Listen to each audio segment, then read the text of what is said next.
नमस्कार विद्यार्थियों। पिछले व्याख्यान में हमने कृष्ण भक्ति काव्य धारा भाग 1 के अंतर्गत कृष्ण भक्ति के बारे में जाना। ये कौन सी धारा है और उनकी सामान्य प्रवृत्तियों के ऊपर चर्चा की, जिसमें से हमने 4 बिंदुओं पर विशद बातचीत की। आइए कृष्ण भक्ति काव्य धारा भाग 2 के अंतर्गत हम शेष बिंदुओं पर चर्चा करेंगे और ये शेष बिंदु संबंधित है कृष्ण काव्य धारा की विशेषता या प्रवृत्तियों से। इस युग के कवियों ने जो 5वां बिंदु है वो है प्रकृति चित्रण। इस युग के कवियों ने प्रकृति चित्रण पर बहुत अधिक जोर दिया। कृष्ण चरित और प्रकृति का अटूट नाता है। वे पैदा हुए केद में, फले फूले मुरझाए भी प्रकृति के साए में। उनकी बाल और युवा लीला ब्रज भूमि के सुरम्य प्रकृति के रसांचल में ही हुई। इसीलिए कृष्ण भक्ति साहित्य और ब्रजांचल का भी अटूट रिश्ता है। यद्यपि इस साहित्य का स्वतंत्र रूप किसी का भी नहीं, हर चीज कृष्ण के साथ जुड़ी है, कृष्णमय है। इसीलिए प्रकृति चित्रण भी स्वतंत्र रूप में कैसे आता। कृष्ण भक्ति साहित्य में ब्रजांचल चित्रण विषयात्मक अलंकृत मानव क्रियाकलापों की पृष्ठभूमि में अलंकारों के रूप में हुआ है। इसमें प्रकृति के कोमलतम चित्र भी है और कठोरतम भी। यहाँ प्रकृति अनुकूल रूप में भी चित्रित है और प्रतिकूल रूप में भी चित्रित है। सूर्य का प्रभातकालीन ब्रजांचल का एक सूर्यमय चित्र आइए हम देखते हैं। जागिए ब्रजराज कुंवर कमल कुसुम फूले, कुमुद वृंद सकुचित भय श्रृंगलता भूले। तमचूर खग रोर सनहु बोलत बन राई, रामभत गो खरिकन में बछरा हित दाई। मधु मलिन रवि प्रकाश गावत नर नारी, सूर्य श्याम प्रातः उठो अंबज कर धारी। प्रकृति का आलम्बन और उद्दीपन रूप में इस धारा के कवियों ने बड़ी सफलता के साथ वर्णन किया है। प्रकृति का मानवीकरण देखियत कालिंदी अतिकारी जैसे पदों में मात्र अलंकारिक प्रकृति चित्रण नहीं है, बल्कि प्रकृति का मानवीकरण भी रूप है। इसी प्रकार विरहावस्था के अंतर्गत भी प्रकृति को आलम्बन रूप में चित्रण किया गया है। रसखान ने तो स्वयं ही प्रकृति के उपादानों के बारे में लिखा है, लेकिन उनके मूल में कृष्ण भक्ति ही रही है।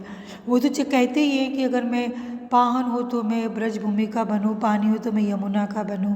यानी कुल मिला के वो कृष्ण के आसपास की भूमि या कृष्ण के आसपास के वातावरण में खग हो तो मैं वहाँ का बनूं। ये सारी बातें उन्होंने कही है। अगला बिंदु है तत्कालीन ब्रज का सामाजिक और सांस्कृतिक प्रतिबिंबन। यद्यपि संत कवियों के समान कृष्ण भक्त कवियों का दृष्टिकोण समाजोन्मुख नहीं था। वे अपने ही भक्ति भाव में मग्न थे। इसीलिए उनके साहित्य में तत्कालीन सामाजिक सांस्कृतिक परिस्थितियों का प्रत्यक्ष चित्रण उसमें नहीं हुआ है, लेकिन युगीन परिस्थितियों से वे भी नहीं बच पाए। परोक्ष रूप में उनके साहित्य में तत्कालीन ब्रज की सामाजिक और सांस्कृतिक परिस्थिति का प्रतिबिंबन हुआ है। डॉक्टर रमेश कुंतल मेघ ने सूर्य साहित्य की समाज शास्त्रीय व्याख्या करते हुए लिखा है, इसमें सामंती उच्च वर्गीय समाज का विलास भी ऐश्वर्य बनकर झिलमिला रहा है। इसमें कृषक समाज की प्रकृति तथा वातावरण भाव संसार को उद्दीप्त करते हैं। इसमें गौचारणकारी समाज की स्वच्छंदता तन्मयता तथा मूल वृत्ति धर्मा स्वतंत्रता है। इसमें कृष्ण भक्ति का वह उज्ज्वल लोक भी है जिसे इतिहास ने धर्म साधना के रूप में प्रदान किया है। इसमें गौचारक समाज को केंद्र में रखा गया है और ज़्यादातर उसके आद्य रूप प्रतिरोपित किए गए हैं। इस भांति सूर्य का समकालीन कृषक ग्रामीण समाज प्रतिबिंबित रूपांतरित हो गया है। लगभग सभी कवियों द्वारा वर्णित उस समय प्रचलित संस्कारों संस्थाओं और मनोविनोद का कृष्ण और उसकी लीला में दर्शन होते हैं। जन्मोत्सव, नामकरण, अन्नप्राशन, कर्मछेदन, उपनयन, रुक्मणी के साथ विवाह जैसे संस्कार, विवाह में निमंत्रण, मंडप, गान, गालियाँ आदि की प्रथाएं, कृष्ण की दिनचर्या, राधा गोपी और कृष्ण की साज सज्जा, पूजा विधान, व्रत, होली, धमार, रासलीला आदि में तत्कालीन सामाजिक सांस्कृतिक परिवेश प्रतिबिंबित हुआ है। अगले बिंदु की ओर हम बढ़ते हैं। नव बिंदु है 7वां, रीति तत्व का समावेश। कृष्ण भक्ति साहित्य में श्रृंगारिक चित्रणों के साथ साथ रीति तत्व का भी उल्लेख मिलता है। सूरदास की साहित्य लहरी एक तरह से रीति ग्रंथ का आभास देता है। इसमें नायिका भेद और अलंकारों का वर्णन मिलता है। सूरदास के समय में ही विट्ठल जी ने श्रृंगार रस में उन्हीं के जैसा रीति परक ग्रंथ लिखा था।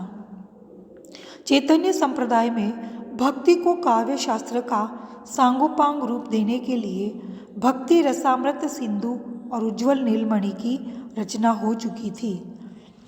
नंददास की एक मंजरी में नायिका भेद, हाव भाव, हेला रति आदि का विस्तृत विवेचन है। विरह मंजरी में अनेक काव्य शास्त्रीय भेदों की चर्चा है। रूप मंजरी में वय संधि तथा प्रथम समागम आदि का परोक्ष रूप में वर्णन है। अष्टछाप के अन्य कवियों में भी नायिका भेद के उदाहरण देखे जा सकते हैं। आगे चलकर तो राधा कृष्ण नायक नायिका भेद और श्रृंगार के उदाहरण के लिए बहाने बने हैं। अगला बिंदु है गेय मुक्त काव्य रूप। कृष्ण भक्ति साहित्य भावात्मक है, साथ ही जैसे कि इसके पूर्व ही हमने बोल दिया था पहले ही, इस काव्य का प्रयोग मंदिर के दैनिक कार्यक्रम तथा विशेष आयोजन उत्सव आदि में गाया जाता था। गेय मुक्त काव्य रूप इसके अधिक अनुकूल पड़ता है। इसीलिए प्रायः सभी कृष्ण भक्त कवियों ने गेय मुक्त काव्य रूप को अपनाया है। गीति काव्य के भावात्मकता, संगीतात्मकता, संक्षिप्तता, कोमलता आदि प्राय सभी तत्व कृष्ण भक्ति साहित्य में विद्यमान है। मीरा और सुर का साहित्य को गीति काव्य का श्रेष्ठ उदाहरण कहा जाता है। नंददास के अनंतर कवियों में आंतरिक भावात्मकता जन्य संगीतात्मकता क्रमशः कम होती गई है। राधा वल्लभ संप्रदाय के कवियों में भावात्मकता का स्थान इतिवृत्तात्मकता ने ले लिया है। इसीलिए उनके साहित्य में गीति तत्वों का सफलता के साथ निर्वाह नहीं हो पाया है। फिर भी इन कवियों ने हिंदी गीति काव्य को समृद्ध बनाने में पर्याप्त योगदान दिया है। यद्यपि मुक्तक काव्य रूप में ही कृष्ण भक्ति साहित्य लिखा गया है, फिर भी आंतरिक रूप में विश्रृंखलित रूप में ही क्यों न हो, कथा तत्व का निर्वाह इस काव्य में दिखाई देता है। सूर सागर मूलतः मुक्त काव्य है, फिर भी ब्रजबासी संपूर्ण कथा देने का प्रयत्न इसमें दृष्टिगोचर होता है। ब्रजविलास जैसा एकाध प्रबंध शैली में लिखा हुआ ग्रंथ भी प्राप्त होता है। नंददास के भंवर गीत, रुक्मणी मंगल और रास पंचाध्यायी आदि में कथात्मकता दिखाई देती है।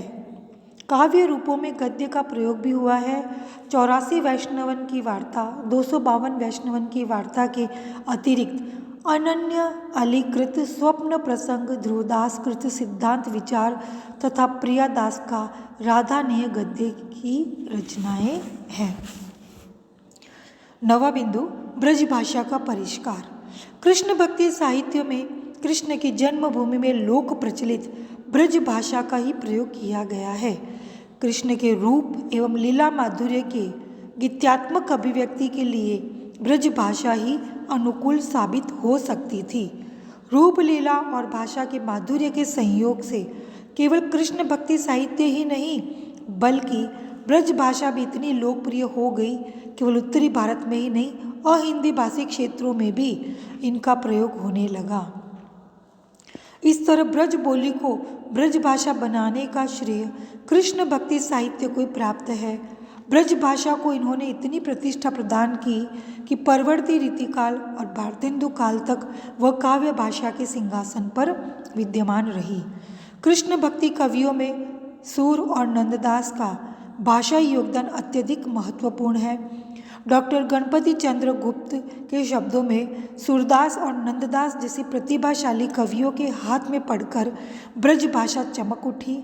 उसका शब्द भंडार तत्सम एवं तद्भव शब्दों से परिपूर्ण हो गया तथा उसमें व्यंजकता और प्रभावशीलता के गुण आ गए। उनके हृदय की भावधारा से आप्लावित होकर उसमें ऐसी मधुरता, कोमलता एवं स्निग्धता आ गई कि वह परवर्ती कवियों के लिए अनुकरणीय हो गई। तत्सम तद्भव शब्दों के साथ ही कुछ कवियों ने अन्य भाषा के शब्दों का प्रयोग किया है। जैसे परशुराम देव की भाषा राजस्थानी प्रधान सद्दूखड़ी सी है, मीरा की भाषा राजस्थानी मिश्रित ब्रज है, साथ ही खड़ी बोली पंजाबी का भी पर्याप्त प्रभाव उस पर है। हरिदास की भाषा में पंजाबी के साथ ही अरबी फारसी शब्दों का भी कहीं कहीं प्रयोग मिलता है। छंद और अलंकार योजना। 10वां बिंदु, कृष्ण भक्ति साहित्य की रचना प्रमुखतः पदों में हुई है। कृष्ण इसके संगीतमय पद हिंदी साहित्य की अमूल्य निधि मानी जाती है। इसके कवियों ने पदों के अतिरिक्त कम मात्रा में क्यों न हो छंदों का भी प्रयोग किया है। सुर सागर में कुछ स्थानों में रोला और चौपाई का प्रयोग हुआ है। नंददास आदि कवियों ने रोला दोहा छंद को भी अपनाया है। रसखान की रचना में पदों का कहीं प्रयोग नहीं है। उनकी सारी रचनाओं में कवित्व, सवैया, दोहा, सोरठा छंदों में लिखी गई है। प्रेम वाटिका की संपूर्ण उपलब्ध रचना दोहा छंद में हुई है। दान लीला में कवित्व, सवैया को अपनाया गया है। इसके अतिरिक्त कृष्ण भक्ति साहित्य में छप्पय, कुंडलिया, गीतिका, हरिगीतिका, अरिल आदि छंदों का प्रयोग मिलता है। कलात्मक प्रसंगों में चौबोला, साठ तथा सरसी छंदों का भी प्रयोग किया गया है, लेकिन ये छुटपुट छंद प्रयोग है। वस्तुतः कृष्ण भक्ति साहित्य की अधिकांश रचना छंदबद्ध नहीं पदबद्ध है। कृष्ण भक्ति साहित्य में संत साहित्य के समान अलंकारों की उपेक्षा नहीं की गई है और उसका पांडित्य प्रदर्शन के लिए बलात् प्रयोग भी नहीं है। यहाँ अलंकार किसी भाव, गुण, रूप, क्रिया का उत्कर्ष प्रकट करने में सहायक रूप में आए हैं। इसमें अलंकारों का सबसे अधिक प्रयोग सूरदास की रचनाओं में हुआ है और इनके पश्चात नंददास की रचना का क्रम आता है। सूरदास की साहित्य लहरी में अलंकारों का वर्णन भी पाया जाता है। सुर सागर में रूपक, उपमा, रूपकातिशयोक्ति, उत्प्रेक्षा आदि अलंकारों का प्रमुख रूप में प्रयोग हुआ है। कृष्ण भक्ति साहित्य की अन्य रचनाओं में उपमा, रूपक और अनुप्रास अलंकार का ही प्रयोग अधिक रूप में हुआ है। भ्रमर गीतों में वक्रोक्ति के सुंदर उदाहरण प्राप्त होते हैं। इन छंदों के अतिरिक्त यमक, प्रतीक, अतिशयोक्ति, व्यतिरेक, संदेह, शुद्धापनहुति, भ्रात्यापनहुति, दृष्टांत, परिकर, समासोक्ति, स्वभावोक्ति, सहोक्ति, आक्षेप, लोकोक्ति, विभावना आदि अलंकारों का छुटपुट प्रयोग भी इस काव्य धारा में प्राप्त होते हैं और ये सारे जो उदाहरण हैं विशेषकर सूरदास के काव्य में पाए जाते हैं। विद्यार्थियों, इसके साथ ही कृष्ण भक्ति काव्य धारा की प्रवृत्तियों पर हमने विशद चर्चा की। अगली चर्चा में हम उनके प्रमुख कवि के बारे में बातचीत करेंगे। नमस्कार विद्यार्थियों।